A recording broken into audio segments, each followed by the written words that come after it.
you're a great arranger. Yeah. Was that just Kokomo stuff, or?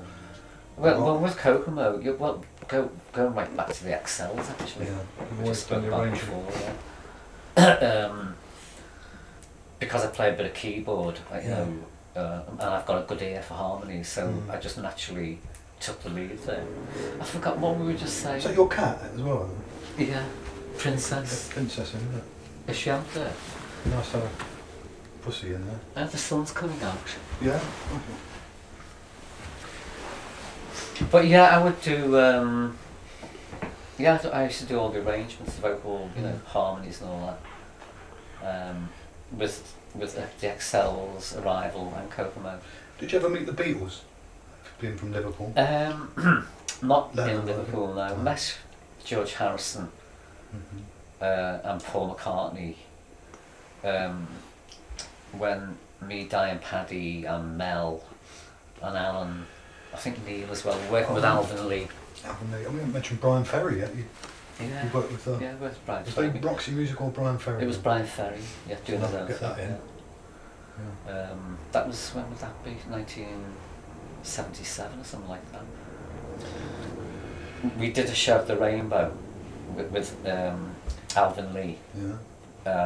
And George Harrison was there, and so was Paul McCartney. So basically we just shook hands and said hello, and that was it really. But not in Liverpool. I used to go to see the Beatles in Liverpool. Really? At the Cavern, yeah. And another place, what was it called? The Hollyoaks Ballroom and the Aintree Institute. And they used to wear all the black leather then. So what were you, about 15 then? 12. 12 months. What? What's that? You got a shadow across your face. Oh, is that? The more shadows the better. Oh, yeah. Can I bring my parasol in? But yeah, so did lots of arrangements, and when we did sessions I'd always do the harmonies then, yeah. That's my thing. And what about this Bryan Ferry and Roxy Music? You sang with them? Yeah, it was Live or on yeah, albums? we did a show, yeah, with Bryan, and we did In Your Mind, we did that album, me, Dyan and Paddy. Your Mind, yeah. In Your Mind, I think it's called.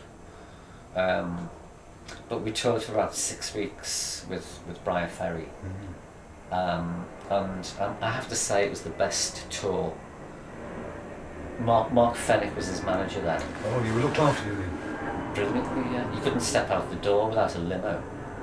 And I used to have limos picking me up here to go to rehearsal and everything. So talk about class and style, you know.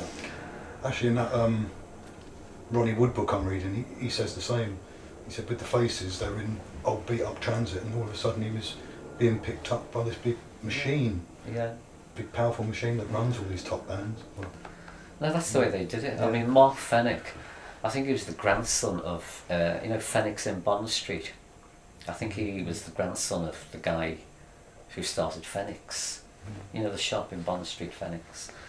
And I think he was a great manager. I don't know what happened in the end, but they parted company. But Marc wouldn't let you go anywhere without a limo. You know, and if you're going out somewhere, where are you going, darling? It's like, just going out to do it. Oh, you must take the limo, you must take the limo. But well, we don't want to actually, we want to see a bit of the place, you know. And this is like on tour in Japan or wherever we were.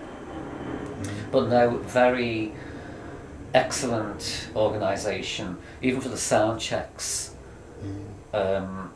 Sound checks invariably, you're sitting there waiting forever for the drummer to do all his drums, the bass player, and you're sitting there bored shitless, and you're waiting your turn. With Bryan Ferry, you would stay in your hotel room and just wait for the call.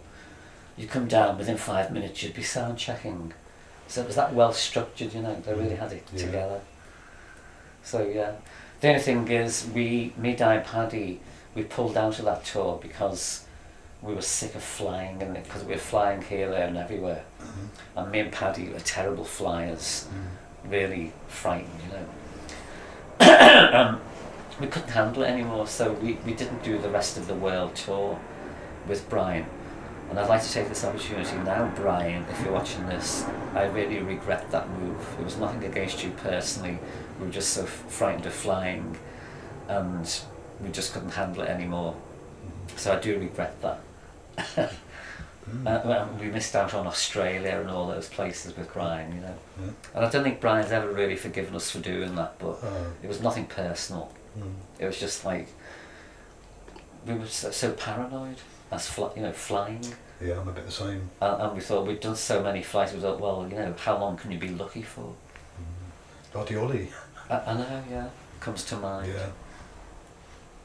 But yeah, I mean, it was a brilliant tour. So I really wish we'd have stayed on that one. Because Mel was doing that as well, he was doing the same tour. And he said in Australia, they were treated like royalty.